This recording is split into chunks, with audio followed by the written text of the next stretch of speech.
So today we came to the Texas Capitol, and it really was a great opportunity to bring our movement together.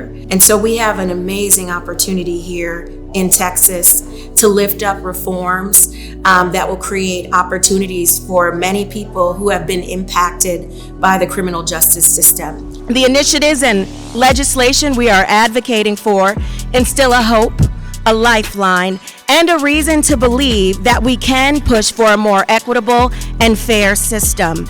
These bills, the Clean Slate Act and the Second Look Act, say that incarceration in and of itself should not be an effective death sentence. A win for me today would be for all three of these pieces of legislation to pass.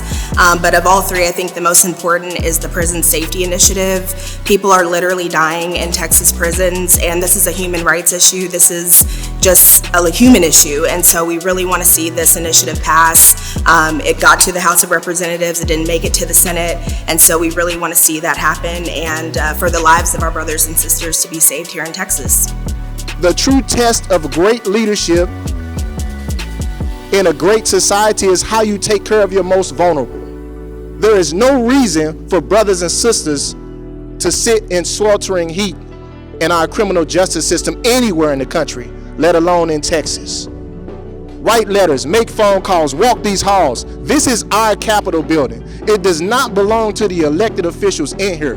We elected them, let them work for us and our brothers and sisters who are the most vulnerable. It's something that does not happen in front of people on a day-to-day basis.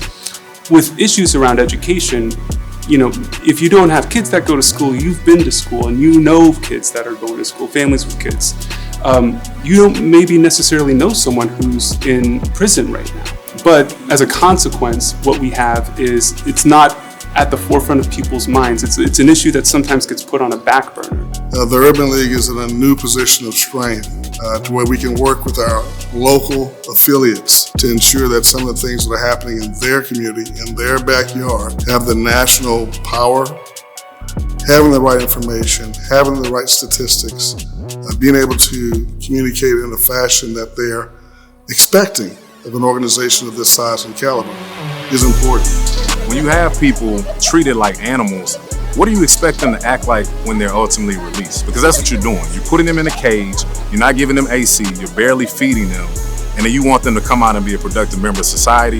That doesn't make sense. And we stand together with our affiliates across this great state and the National Urban League to stand for those who have been thrown away, for those that are left for dead, in prison cells without air conditioning, left to die because they no longer are thought to be human. Today, we stand, and you stand with us, to fight for our people, to fight for equity, to fight for what is right. It is critically important that we continue to work day in and day out to get legislation that impacts the lives of our people, our community, passed wherever we can. And that often is on the state and local level. It's so important to have the credibility of the Urban League. When they bring forth good public policy, people listen, right? Because they have a proven track record. Today, we champion equity. Today, we imagine anew.